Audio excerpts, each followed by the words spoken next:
ఏదైతే జరిగిందో దాన్ని కప్పిపుచ్చుకోవడానికి ఎదురుదాడి చేస్తారు. ఇది వాళ్ళ విధానం అని చెప్పి కూడా నేను మీకు తెలియజేస్తున్నా. నేను ఒకటే మీ అందరికీ విజ్ఞప్తి చేస్తున్నాను. నేను ఒకటే ఆలోచించాను. ఎన్నికల ముందు నేను చెప్పిన మాట నాకు ఎప్పుడూ గుర్తుంటుంది. సమిక్షేమం ఇస్తాం, సూపర్ 6 ఇస్తానని హామీ ఇచ్చాను. ఈరోజు సూపర్ హిట్ చేశామా లేదా అని మిమ్మల్ని అడుగుతున్నా. చేస్తుంటే చేతుల పైకెత్తండి బాగా చేశారని. నా దగ్గర డబ్బులు లేవు, మాట ఇచ్చాను. అప్పుల మయంలో ఉంది. ఒక రోజుతో 2 రోజులతో పరిష్కారం అయ్యేది కాదు. ఎందుకంటే మీరు ఒక వ్యవసాయం చేస్తే పంట రావాలంటే ఎన్ని రోజులు పడుతుంది? ఒక పిల్లవాడు ప్రయోజకుడు కావాలంటే ముందు పెళ్లి చేయాలి, పిల్లవాడు పుట్టాలి, వాడిని చదివించాలి. మనకు చేదోడు వాదోడుగా రావాలంటే 20 ఏళ్ళు 25 ఏళ్ళు పడుతుంది. ఇప్పుడు పరిశ్రమ పెడితే నేను మొన్నే ఇక్కడ విండ్ ఎనర్జీ వచ్చింది. విండ్ ఎనర్జీ వస్తే ఇమ్మీడియట్గా పెట్టాను. ఇప్పుడే తొందరలో రాగలిగింది, ప్రొడక్షన్ కూడా వచ్చే పరిస్థితి వచ్చింది. ఏదైనా కొన్ని నెలలు పడుతుంది, కొన్ని సంవత్సరాలు పడతాయి. ఈ వారసత్వం తిరగరాయాలంటే, చేసిన విధ్వంసం నుంచి బయటపడాలంటే చాలా సమయం పడుతుంది. ఈరోజు మీరు చూడండి, మీ పట్టాదారు పాస్ పుస్తకాలు మార్చేశారు, మీ రికార్డులు మార్చారు. ఒక ముఖ్యమంత్రి 14-15 నెలలు నెలవారీగా రావాలి. రాకపోతే ఎవడో ఒక డబ్బులు తీసుకుంటాడు. డబ్బులు తీసుకుంటే ఈ ముఖ్యమంత్రి లాభం లేదు, మమ్మల్ని ఏది ఇస్తున్నారు, డబ్బులు తీసుకున్నారని మీలో అసంతృప్తి వస్తుంది. నేను చెప్పాలి, మళ్ళీ చేయాలి, చేయించాలి. ఇలాంటివన్నీ మీరు చూస్తే చాలా సమస్యలు క్రియేట్ అయినాయి. ఒక పక్క సమిక్షేమాన్ని మళ్ళీ హామీ ఇస్తున్నా. నేను కష్టపడేది మీకోసరం, పేదవాళ్ళ కోసరం, పేదవాళ్ళకు అండగా ఉంటా. చెప్పిన సూపర్ 6 ఇవ్వడానికి అనునిత్యం కష్టపడతానని మరొకసారి మీ అందరికి హామీ ఇస్తున్నా. ఈరోజు మీరు చూసి తల్లికి వందనం, ఎంతమంది పిల్లలుంటే అంతమంది పిల్లలకి ఇచ్చాం. నిన్న మొన్న కొత్త ప్రోగ్రాం కూడా ఇచ్చాను మీకు. ఒకప్పుడు పాపులేషన్ కంట్రోల్ అన్నా, ఆపరేషన్లు చేసుకోమన్నా, ఇప్పుడు జనాభాని పెంచమంటున్నా. దానికి కారణం జనాభా తగ్గిపోతా ఉంది. అంతా వయసు మళ్ళిన వాళ్ళే తయారవుతున్నారు. ఒకప్పుడు పెద్ద కుటుంబం, సంపద ఉండే కుటుంబం అనుకున్నాం. అంటే జనాభా అనే కుటుంబమే సంపదగా ఆలోచించాం. ఇప్పుడు డబ్బుల మీద ఆశ మళ్ళీ ఇప్పుడు చూస్తే ఒకరే కావాలనే పరిస్థితికి వచ్చారు. నేను ఆ రోజు చెప్పింది ఒకరు ముద్దు, ఇద్దరు వద్దు, ముగ్గురు అసలే వద్దని చెప్పాను. ఇద్దరు ఓకే అన్నాను. ఇప్పుడు అంటున్నా ఒకరు వద్దు, ఇద్దరు ఓకే, ముగ్గురు ముద్దని నేనే చెప్పే పరిస్థితికి వచ్చాను. ఇవన్నీ కూడా 20 ఏళ్లలో 30 ఏళ్లలో. ఎందుకంటే కాలం మారింది, పరిస్థితులు తారుమారైనాయి. ఇప్పుడు మనం గుర్తుపెట్టుకోకపోతే రేపు రాబోయే రోజుల్లో మనం పనులు చేయాల్సింది మిషన్ల కోసం పనిచేయాల, మనుషుల కోసం కాదు. చాలా దేశాలు ఈ అనుభవంలోకి వచ్చాయి. దేశాల్లో జనాభా తగ్గిపోయింది, కుటుంబాలు విచ్ఛిన్నం అయిపోతున్నాయి. మనం కూడా గుర్తుపెట్టుకోవాలి, పెన్షన్ కోసం కుటుంబం విడిపోతా ఉంది, ఇండ్ల కోసం కుటుంబాలు విడిపోతున్నాయి, రేషన్ కోసం కుటుంబాలు విడదీసేస్తున్నారు. నేను అందుకే ఆలోచించి పెద్ద కుటుంబానికి ఎక్కువ ప్రభుత్వ సహాయం చేయాలని ఒక నిర్ణయానికి వచ్చాను. తొందరలోనే వస్తాం. అప్పుడు మీరందరూ కలిసి ఉంటారు. కలిసి ఉంటే కలదు సుఖం, విడిపోతే అన్ని సమస్యలే. ఇప్పుడు పిల్లలుంటే స్కూలు తీసుకుపోవాలంటే మనుషులు లేరు. ఇప్పుడు అందుకే చాలామంది పెళ్ళిళ్ళు చేసుకున్నాక పిల్లలే వద్దు, మేము ఉండేది ఇద్దరం, వీడిని ఎవరు చూసుకుంటారనే పరిస్థితికి వచ్చారు. అందుకే కొత్తగా ఒక రూల్ తీసుకొస్తున్నాను, అందరికీ పిలిపిస్తున్నాను. భార్య భర్త సమాన బాధ్యత పిల్లల పెంపకంలో తీసుకోవాలని కొత్తగా అందరికీ చెప్తున్నాను. ఇప్పుడు మగవాళ్ళకు కూడా లీవ్ ఇస్తున్నా. 2 పిల్లలు 3 పిల్లలుంటే ప్రభుత్వ ఉద్యోగాలు చేస్తే ఒక 2 నెలలు వాళ్ళకు కూడా లీవ్ ఇస్తా. భార్యతో సమానంగా పిల్లల్ని పెంచే బాధ్యత తీసుకోవాలి.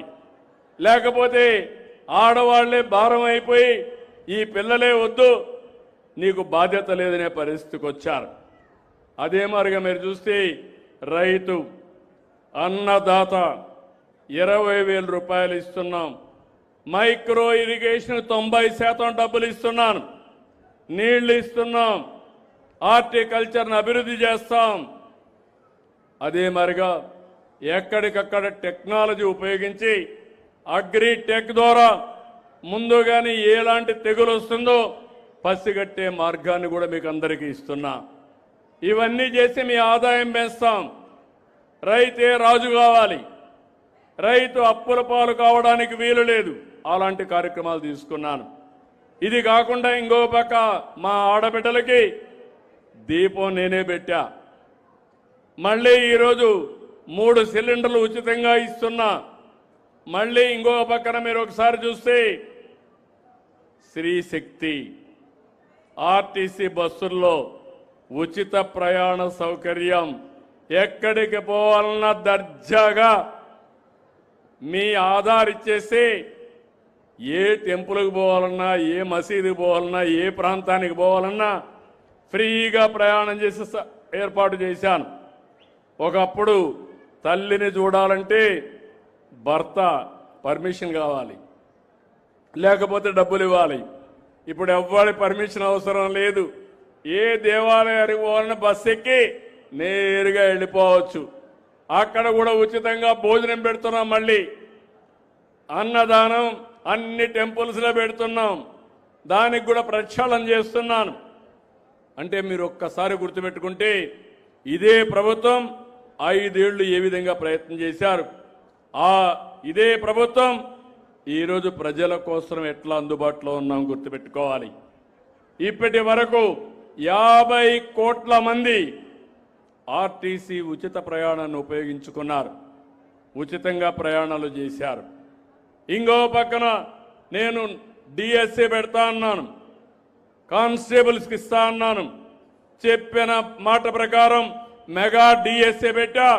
పిల్లలందరికీ ఉద్యోగాలు క్రియేట్ చేయడానికి ముందుకు పోతున్నా. 20 నెలల్లో 6,58,000 మందికి ఉద్యోగాలు ఇచ్చిన ఘనత ఈ ఎన్డీఏ ప్రభుత్వానికే దక్కింది. ఎక్కడ చూసినా గుంతలు పడిపోయిన రోడ్లు భయంకరంగా ఉన్నాయి. నా దగ్గర డబ్బులు లేవు, మనసుంది, ఏం చేస్తామో చేయమన్నా. ఇక్కడే జనార్దన్ రెడ్డి గారు ఉన్నారు, ఇక్కడే మా కేశవ్ గారు ఫైనాన్స్ మినిస్టర్ ఉన్నాడు. ఆయన కేశవ్ అయితే ఏది అడిగినా డబ్బులు లేవంటా ఉంటే డబ్బులు ఎట్టొస్తాయో ఆలోచిద్దాం, ముందు శాంక్షన్లు ఇమ్మన్నాను. ఈ రోజు ఘనంగా చెప్పగలుగుతున్నా, సంతోషంగా చెప్పగలుగుతున్నా, నంద్యాల జిల్లాలో ఆర్ఎండ్బి రోడ్లన్నీ కూడా గుంతలు లేని రోడ్లుగా తయారు చేశాం. ఇంకా పంచాయతీరాజ్ రోడ్లలో నాకు ప్రాబ్లం ఉంది. నేను పవన్ కళ్యాణ్ గారు మొన్న కూడా ఆలోచించాం. ఒక 4,000 కోట్ల రూపాయలు వాళ్ళకు నిధులు కేటాయిస్తున్నాం. ఇవన్నీ కూడా మీరు గుర్తుపెట్టుకోవాల్సింది. ఆ రోజుకి ఈ రోజుకి పరిపాలన ఎట్లుందో మీరు గుర్తుపెట్టుకోవాలి. ఇంకో పక్క మత్స్యకారులకు ఇచ్చాం, ఆటో డ్రైవర్లకు హెల్ప్ చేశాం, చేనేత కార్మికులకు సహాయం చేస్తున్నాం.